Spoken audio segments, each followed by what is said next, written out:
welcome back to my channel, or welcome if you are new. Today we are going to be going through my June TBR, aka all the books I would like to read in June. I haven't actually set myself a TBR for like a good 2 or 3 months now. I have just been mood reading, and I am definitely a mood reader at heart, but I do enjoy creating TBRs, filming these videos and seeing how much I can get to. It's fun to think at the start of the month what books I am interested in reading, what books I really want to prioritise. That doesn't mean I'm always going to stick to it, but at the end of the day, no one's going to get hurt. We're all just going to have fun. So on this TBR, I have got 8 books, which I think is a good amount. I would really like to read more than that. I have been averaging more like 9 to 12 books per month over the last couple of months, and I'm really enjoying that, so it'd be good if we could keep it up. I think all of the books on this TBR, bar one, are fantasy. So as you can probably tell, I'm in a bit of a fantasy mood at the moment. I've definitely come back into my fantasy era, and I am not complaining. So without further ado, let's just talk about all the books that I want to read in June. So the first one will come as absolutely no surprise. That is The Atlas Paradox by Olivia Blake. If you watched my most recent vlog, you will know that I read The Atlas 6, and it is one of my new favourite books of all time. I adored it. Everything about it, the writing style, the magic system, it was just perfect. So I am dying to get to the second book as soon as possible and find out what happens next, because the ending had me shook. In the first one, we basically follow these 6 characters who are all chosen by Atlas Blakely to go to the Alexandrian Society and hone their powers. They all have different forms of magic, which is one of the most interesting things about the book, like how they work and how they complement each other. They hone their powers, and the premise is that one of them will be eliminated and the other 5 will go on to be part of this society. What they don't know, however, is that the one who is eliminated will actually not survive this. I got so invested in the characters in the first book, so I really need to know what happens to them next. The next book I have is The Very Secret Society of Witches by Sangu Mandana. This is the Fairy Loot edition. It is absolutely stunning, and I've been wanting to read it ever since it came to my door. For some reason it kind of went onto the back burner, and then I heard Katie is reading talking about it in a recent vlog, and she just made it sound like so much fun, such a nice cozy fantasy, so I have to pick it up. And this one says, as one of the few witches in Britain, Mika Moon has lived her life by 3 rules. Hide your magic, keep your head down, and stay away from other witches. An orphan raised by strangers from a young age, Mika is good at being alone, and she doesn't mind it. Mostly. But then an unexpected message arrives begging her to travel to the remote and mysterious Nowhere House to teach 3 young witches, and Mika jumps at the chance for a different life. Nowhere House is nothing like she expects, and she's quickly tangled up in the lives and secrets of its quirky, caring inhabitants. And with Jamie, the handsome, prickly librarian who would do anything to protect his charges, and who sees Mika's arrival as a threat, an irritatingly appealing threat. As Mika finds her feet, the thought of belonging somewhere starts to feel like a real possibility. But magic isn't the only danger in the world, and soon Mika will need to decide whether to risk everything to protect the found family she didn't know she was looking for. It just sounds so cute and quirky and fun and charming and witchy, and I just can't wait to snuggle up and read this one. The next book I have is one that absolutely everyone seems to be raving about at the minute, and that is Divine Rivals by Rebecca Ross. Again, this is the stunning Fairy Loot edition, and I have heard nothing but amazing things about this book. Like, I don't think I've seen a lower star rating than a 5. So I need to know what all the fuss is about.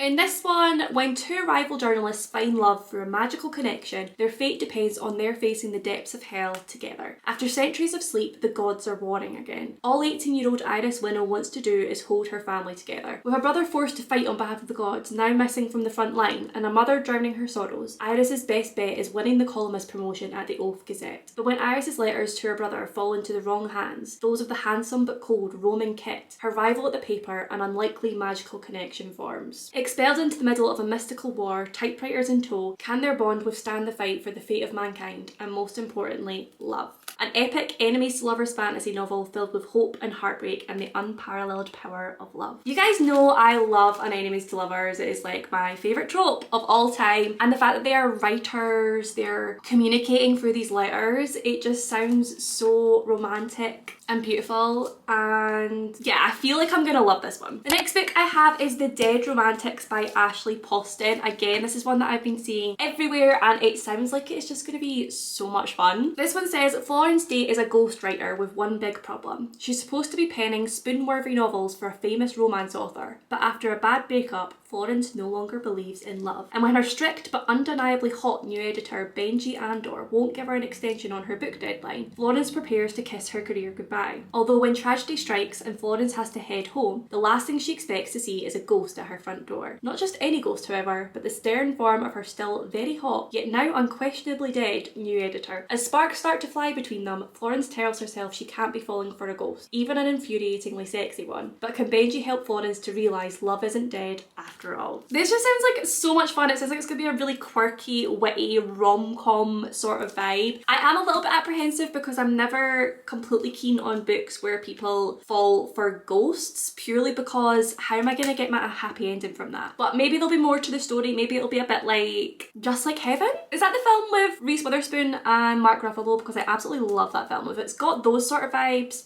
I'm here for it. The next book I actually have on my Kindle because it was in the 99p deals for the beginning of June, and that is Once Upon a Broken Heart by Stephanie Garber. This one is a book that all fantasy lovers adore. The whole series is just absolutely raved about, and I honestly think it's a little bit of a sin that I have not read them yet. And being completely honest right now, I don't actually fully know what the book is about, so let's check Goodreads. How far would you go for happily ever after? For as long as she can remember, Evangeline Fox has believed in true love and happy endings, until she learns that the love of her life will marry another. Desperate to stop the wedding and to heal her wounded heart, Evangeline strikes a deal with the charismatic but wicked Prince of Hearts. In exchange for his help, he asks for 3 kisses, to be given at the time and place of his choosing. But after Evangeline's first promised kiss, she learns that bargaining with an immortal is a dangerous game, and that the Prince of Hearts wants far more from her than she pledged. He has plans for Evangeline, plans that will either end in the greatest happily ever after or the most exquisite tragedy. Interesting!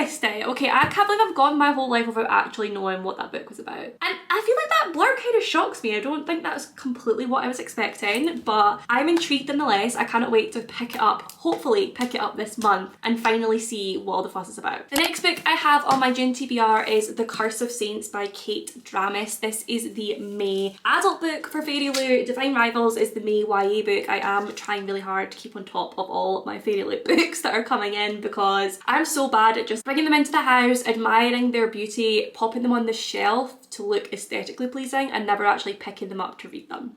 It's a bit of a problem. So in this one, as spy master to the Queen, Aya's blood oath ensures she protects those she fights alongside, including Will, the Queen's enforcer and Aya's bitter rival. When rumours of dark magic rise in a nearby kingdom, both are sent to investigate. But when Aya's power acts beyond her god's given affinity, she risks being turned into a weapon in a war she doesn't know how to win. And when her relationship with Will unexpectedly shifts, neither knows the danger that will follow. So this is obviously giving enemies to lovers. We love a bit of enemies to lovers. We have quite a lot of enemies to lovers in this stack actually. It's giving fierce, badass main character. I mean, just look at her. Who does not want to be her? Yeah, I'm super excited for this one. Hopefully it will be another enjoyable read. Next up I have In My Dreams I Hold a Knife by Ashley Winstead. This again is a book that has been on my radar for a long time now. I believe in this one we follow 6 friends from college who attend a college reunion 10 years later, but they're coming back with a lot of secrets because when they were at that college 10 years ago, one of their friends died, was murdered, and I don't think it was ever properly solved, or if it was, someone believes that wasn't the right conclusion. So they come back to this reunion, someone is hell-bent on outing the real killer, and I think we get POVs from at least 2 of the friends, possibly all 6, but it's supposed to be a really tense, exciting read, and you guys know I love a good thriller. The final book on my June TBR is again an ebook that I have on my Kindle for Kindle Unlimited, and that is The Serpent and the Wings of Night by Carissa Broadbent. Once again, everyone and their mum has been talking about this book recently. It is doing the rounds on all of the bookish platforms, and it's supposed to be like one of the best romantasy books yet. So safe to say I'm intrigued. Again, we're checking Goodreads because I feel like the extent of my knowledge on this book is vampire romantasy. So, human or vampire, the rules of survival are the same. Never trust, never yield, and always, always guard your heart. The adopted human daughter of the night-born vampire king, Oriah, carved her place in a world designed to kill her. Her only chance to become something more than prey is entering the Kajari, a legendary tournament held by the goddess of death herself. But winning won't be easy amongst the most vicious warriors from all 3 vampire houses. To survive, Oriah is forced to make an alliance with a mysterious rival. Everything about Rain is dangerous. He is a ruthless vampire, an efficient killer, an enemy to her father's crown, and her greatest competition. Yet what terrifies Oriah most of all is that she finds herself oddly drawn to him. But there's no room for compassion in the Kajari. War for the House of Night brews, shattering everything that Oriah thought she knew about her home. And Rain may understand her more than anyone, but their blossoming attraction could be her downfall in a kingdom where nothing is more deadly than love. The Serpent and the Wings of Night is the first book in a new series of heart-wrenching romance, dark magic, and bloodthirsty intrigue. Perfect for fans of From Blood and Ash and A Court of Thorns and Roses. This one just sounds like it's going to be such a fun read. Like, I love a good trashy romantasy, and I feel like that's exactly what this is going to be. I've heard such amazing things from friends, from people that I follow on all the bookish platforms, and I really, really hope that I'm going to love this one. So that is it for my June TBR. Please do let me know what you guys have on your TBR down in the comments. I would love to know. If you made it to the end of this video, pop the pen emoji down below, just because I feel like we've had a few books today where there's people who are writing or studying or using an instrument of penmanship in some kind. So pop that emoji down below just to let me know that you made it to the end of this video and that you enjoyed your time here. As always, if you did enjoy the video, please do give it a big thumbs up, subscribe for more bookish content from me, comment down below with any of your thoughts and feelings. I do reply to every single comment. I love you all and I will see you in my next one.